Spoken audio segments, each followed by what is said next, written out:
सबसे पहले तो इनको एक रेगुलराइजेशन पॉलिसी। रविंद्र रैना का तो नाम ले ही रहे थे, वो पार्टी प्रेसिडेंट है, लेकिन आपका बड़ा जिक्र कर रहे थे। आपका ज्यादा कर रहे थे, बाकी वाला भी कर रहा था, बाकी वाले नाराज ना हो जाए, लेकिन आपका बड़ा जिक्र कर रहे थे।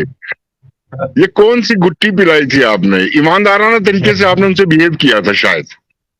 जी विनोद जी, जैसा आपने कहा कि जब विधानसभा थी तब भी ये विषय बार बार विधानसभा के पटल पे हम लेते थे कि जम्मू और कश्मीर सरकार में हम सड़क की बात करते हैं, बिजली की बात करते हैं, पानी की बात करते हैं, करनी भी चाहिए, टूरिज्म की बात करते हैं, करनी भी चाहिए, बट जो बिगेस्ट ह्यूमन रिसोर्स है जम्मू कश्मीर का वो है जम्मू कश्मीर के लोग।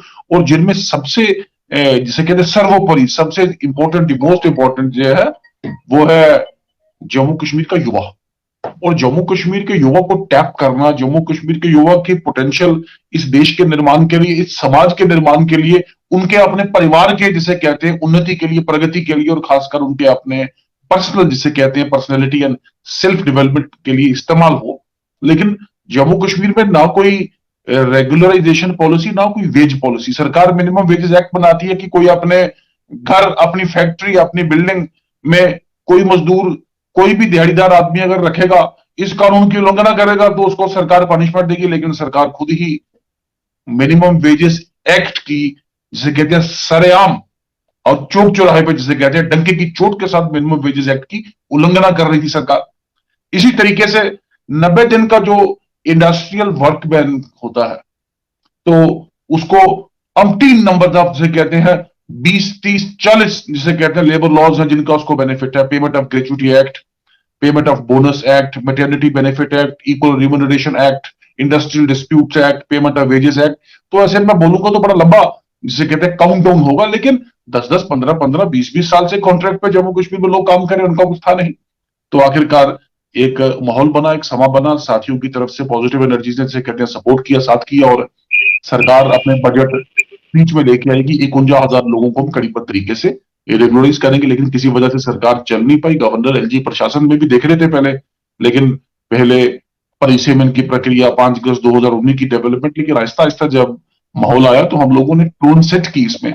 और विशेषकर डेयरी वेजर्स, रहबरे खेल, रहबरे जंगलात, इनका जो इश्यूज है वो जेन्युइन कंक्लूजन तक जा पाए। भारतीय जनता पार्टी ने, खासकर भारतीय जनता पार्टी के प्रदेश नेतृत्व ने, रविंद्र रैना जी ने कमेटी का गठन किया, और उस कमेटी में विभिन्न विभिन्न शोबों के मुलाजमीन को कैसे एक स्ट्रीमलाइन कर सकते हैं, एक बेटर वेज पॉलिसी, एक बेटर रेगुलराइजेशन पॉलिसी, और मैंने कहा कि एक यूथ की एनर्जी चैनलाइज करने के लिए एक क्या, एक फॉर्मूला क्या, एक जिसे कहते हैं एक मापदंड क्या, एक फ्रेमवर्क सरकार को रिकमेंड कर सकते हैं जिससे इस सब का एक वंस फॉर ऑल हल निकल जाए। तो वो एक कमेटी की रिपोर्ट हमने बड़ी डिटेल से, बड़ी तफसील के साथ, जैसे आप सबको पता है कि दिल्ली में गया था, माननीय गृह मंत्री जी को भी दी, यहाँ के एलजी प्रशासन को भी दी है। और जो इनकी जो मांग थी, खासकर आज जिन लोगों ने जिसे कहते हैं धरना तोड़ा है, तो इनके लिए भी ध्यान में रहे कि सरकार ने एक पॉजिटिव फ्रेम ऑफ माइंड से एश्योर किया है। और आपने ठीक कहा, हमने भी कहा कि आप अपनी, उन्होंने हमें बताया कि हम अपनी एजुकेशन सस्पेंड, बिल्कुल सस्पेंड करें, कल को ऐसी वैसी बात होती है तो हम आपके साथ खड़े हैं बिल्कुल। लेकिन फिलहाल temporarily in the interest of administration, देखें, प्रोटेस्ट का मकसद होता है कि अपने view point to put across once view point, and once the view point has been put across, तो फिर उसमें एक ज्यादा सीमा जिसे कहते हैं लांघना वो भी अच्छा नहीं होता। उनका व्यू पॉइंट कम्युनिकेट होगा, उनके व्यू पॉइंट पर सरकार ने एक पॉजिटिव फ्रेम ऑफ माइंड से सरकार ने कमिटमेंट किया, और डिफरेंट लेवल पे, दिल्ली, जम्मू कश्मीर या डायरेक्टोरेट लेवल पे या हर लेवल पे उसमें कहीं ना कहीं यूनानिमिटी है उनके राइट्स के लिए। तो उसमें मुझे लगता है कि ये एक पॉजिटिव डेवलपमेंट है। और आप जैसे मित्रों का भी, खासकर मीडिया ने भी बड़ा कंस्ट्रक्टिवली इन लोगों के विषयों को दिन ब दिन उजागर किया, दिन ब दिन इसको इस पे फोकस किया, जिससे भी एक माहौल, एक प्रेशर बना। और आखिरकार मैंने कहा कि फोकस वही है कि जम्मू कश्मीर का ह्यूमन रिसोर्स और खासकर जम्मू कश्मीर का युवा दिन बढ़े, रात, दिन दोगुना और रात चौगुना बढ़े। इसी से जम्मू कश्मीर बढ़ेगा, इसी से प्रदेश और देश बढ़ेगा, यही हमारा मानना है। पठानी साहब, दो बड़े इंपॉर्टेंट एस्पेक्ट हैं। अमूमन होता था जब स्ट्राइक होती थी तो सरकार के नुमाइंदे जाते थे, जिसकी सरकार होती थी वो नहीं जाते थे। फर्स्ट टाइम हमने देखा कि बीजेपी के लोग बिल्कुल छाना बछाना, बिल्कुल कंधे से कंधे मिलाकर के उनके साथ खड़े रहे। ये बड़ी इंपॉर्टेंट है। ये कैसे चेंज है? देखें, कोई दिन ऐसा नहीं था जिस दिन उनके साथ टेलीफोन पे संपर्क, जिस दिन भी कार्यालय जाएं तो उनके साथ बैठना, उनके साथ बात करनी, को भागने वाली बात नहीं थी कोई ऐसी। उनके साथ वार्तालाप करना और ऑन कैमरा जिसे कहते हैं उनकी डिमांड्स का सपोर्ट करना। हमने बार बार कहा और आज फिर रिपीट कर रहे हैं, we don't promise, we don't claim that we will fetch them a sky, हम आसमान ही उनके लिए नीचे उतार देंगे, लेकिन कम से कम जो उनका हक है, और वो हक इस देश का संविधान, इस देश का रूल ऑफ लॉ का कंसेप्ट, इस देश में एक संवैधानिक प्रणाली जो की गारंटी करती वो ही उन्हें चाहिए। तो कहीं ना कहीं उनमें भी रहा कि यार गैप नहीं है। वो किसी ने कहा कि बात, वो वाजपेयी जी ने एक बार कहा कि बात बने या ना बने लेकिन बातचीत होनी चाहिए। तो बातचीत हमने भी संवाद जारी रखा, और आपने ठीक कहा कि वरना मुलाजमीन और एक पॉलिटिकल पार्टी के कहने पे उठे, वो भी एक एलजी प्रशासन पे। हम इनका भी थैंकफुल है कि इन्होंने भी, हमारे भाइयों और बहनों ने, इन्होंने हमारे जिसे कहते हैं मिसिव को भी इसको बिलीव किया हमने, और बिल्कुल पॉजिटिव एजिटेशन की। एजिटेशन में होता है कई बार, मैंने जैसे पहले भी कहा कि सीमा लांघ जाते हैं, लक्ष्मण रेखा पार कर जाते हैं, लक्ष्मण रेखा में रह के, मर्यादा में रह के। हालांकि जो रहबरे खेल वाले उनका तो 50 दिन 50 दिन से भी ऊपर चला। रहबरे जंगलात, जी एनवाईसी, जो बेचारे 2010 11 12 से जिसे कहते हैं संघर्ष की एक एक रास्ते पे खड़े हैं बिल्कुल, लेकिन समयबद्ध तरीके से पेशेंस रखी, और भारतीय जनता पार्टी पे उन्हें यकीन है, और विशेषकर जो केंद्रीय शासित प्रदेश है इसमें उनको यकीन है, और हमने उन्हें कहा कि इनकी डिमांड्स इफेक्टिवली, मीनिंगफुली, और जो हमारी कमेटी की रिकमेंडेशन की कंटूर्स हैं उसी कंटूर्स के बीच में इनके साथ इंसाफ होगा। मैं इनको भी बार बार कहता हूं, आपको भी बोलूंगा कि ऑल इज वेल। मैं इनको बार बार कहता था कि ऑल विल बी वेल, सब अच्छा होगा, ऐसी कोई बात तो एक गाना मुझे याद आया, तुम ही से मोहब्बत तुम ही से लड़ाई, अरे मार डाला।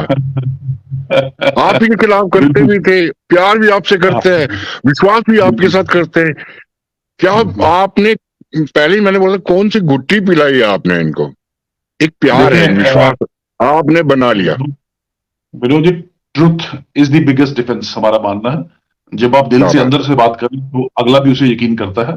तो ज्यादा को मैनेजमेंट जिसे कहते हैं, आर्ट ऑफ कम्युनिकेशन हमें आता नहीं, लेकिन कोशिश करते हैं to speak out the truth. तो जहां अपनी गलती है मान भी लेते हैं, भाई गलती है हमारी, सॉरी, लेकिन ट्रुथफुल तरीके से उनको एक्सप्लेन किया कब ये शुरू हुआ, कहां से आया, हम कब विधानसभा में इसके लिए शुरू हुए, and they believed us, ultimately they believed us, और आज तक उनका जिसे कहते हैं यकीन हम पे बना हुआ है। बिल्कुल, ये ऊपर वाले की कृपा है, और वी विल ट्राई कि आने वाले दिनों में भी ट्रुथ पे जिसे कहते हैं क्लिक करके इन विषयों को लेके जाएंगे। और मैंने फिर रिपीट करूंगा कि ये जम्मू एंड कश्मीर का बिगेस्ट ह्यूमन रिसोर्स बने, इस ओर हमारा फोकस, हमारा जिसे कहते हैं इनिशिएटिव होना चाहिए। अच्छा नहीं लगता ना पठानिया साहब? हम चाहते जी। हैं कि हमारा जो यूथ है उसकी एनर्जी नेशनल बिल्डिंग में बिल्कुल। चैनलाइज हो। एग्जैक्टली। अनफॉर्चुनेटली आपके ऑफिस के बाहर बैठे हुए थे, लेकिन आपको बिल्कुल। भी दाद देनी चाहिए। बीजेपी के जो अच्छे लीडर्स हैं उनको दाद देनी चाहिए कि आपने उनको कन्विंस किया। और आप मुझे बताइए, आप कितना कन्विंस कर पाए हैं एलजी एडमिनिस्ट्रेशन को? देखिए विनोद जी, रेबरिक खेल वाले जो साथी हैं, पहले तो हमने खुला विरोध करेंगे उसका, और खुल के विरोध किया भी है। एक पॉलिसी बना ली कि रहबरे खेल की पोस्टें डिफ्रीज करेंगे, रहबरे जंगलात की भी डिफ्रीज करेंगे, और रेगुलर लोग लेके आएंगे। तो उस जिसका हमने खुल के विरोध किया। सरकार ऐसे नहीं होता, सरकार की आज एक पॉलिसी बनाएगी और कल दूसरी बनाएगी, और विशेषकर एक चुनी हुई सरकार की पॉलिसी को ओवरटर्न करेगी एक एक एलजी प्रशासन की, गलत है ये। एथिकली और मॉरली, पॉलिटिकली और constitutionally her point of view से इनकरेक्ट है, हम बार बार कहते आए हैं इसमें। तो फिर कहा हर मंच से, आज सरकार ने माना है कि ये हम डिफ्रीज, हमने बार बार कहा कि इसे इंडस्ट्रियल लॉ की, लेबर लॉज की डेफिनेशन में से कहते हैं हायर एंड फायर। हायर किया और फायर करके चलो जी, निकाल इक्विजिशन दिया। तो एक सादा भाषा में कहते हैं। तो सरकार ने कम से कम इसमें प्रिंसिपल एग्री किया है कि हायर एंड फायर वाली जिसे कहते हैं पॉलिसी को हम रिजॉर्ट नहीं करेंगे। रेबरे खेल के लिए कमिटमेंट है, 7 साल के बाद उनको पक्का करना है। तो एक तो वो तो सरकार ने माना है that we will obey the policy, लेकिन हमने उसमें एक राइडर दिया है कि कम से कम, चूंकि हर रहबर स्कीम में अगर जो आपने रेगुलराइजेशन पीरियड की सीमा जो है वो 5 साल तय की है, तो इनके साथ 7 साल की, इनको भी 5 साल किया जाए। ऐसे ही रहबरे जंगलात वाले, उन्होंने अगस्त 2022 में अपना 5 वर्ष पूरे कर लिए। तो सरकार ने उसमें माना है कि we will implement the policy, लेकिन उसमें भी हमने कहा है एंड वी आर होपफुल कि सरकार का भी एक पॉजिटिव फ्रेम ऑफ माइंड रहा। इनकी इनके लिए पॉलिसी कहती है कि ये पक्का करके गार्ड के, फॉरेस्ट गार्ड के ग्रेड में जाएंगे। तो जी ये ग्रेजुएट्स हैं, ये टेक्नोक्रेट्स हैं, बीएससी फॉरेस्ट्री से नीचे कोई नहीं है। अब तो मेरा ख्याल है कि ज्यादा जो अधिकतर, जो अधिकांश जो लोग हैं वो एमएससी फॉरेस्ट्री और पीएचडी फॉरेस्ट्री करके इस नौकरी रहबरे ज़रात में आए हैं। और उनका एक और केस भी है रहबरे ज़रात का, कि देर वॉज नो एक मीनिंगफुल अपॉर्चुनिटी उनके लिए कि जहां पे वो अपनी डिग्री को, जिसे कहते हैं, एक्सप्लॉइट करके किसी सिलेक्शन को फेस कर पाए। क्योंकि रेंज ऑफिसर का सिलेक्शन, फॉरेस्टर के सिलेक्शन तकरीबन नहीं के बराबर हुए हैं पिछले 10-12-15 साल में। तो अगर किसी कोई ट्रेंड एक टेक्नोक्रेट है, उसको पक्का करना, उसको पॉलिसी में लाना, तो उन्होंने कहा सरकार की तरफ से एक पॉजिटिव एश्योरेंस है, वी आर होपफुल, हमने मांग भी की है कि गार्ड, हम नहीं कहेंगे किसी का गार्ड छोटा बड़ा होता है, गार्ड भी एक सामान्य फॉरेस्ट का एक, जिसे कहते हैं, अधिकारी है।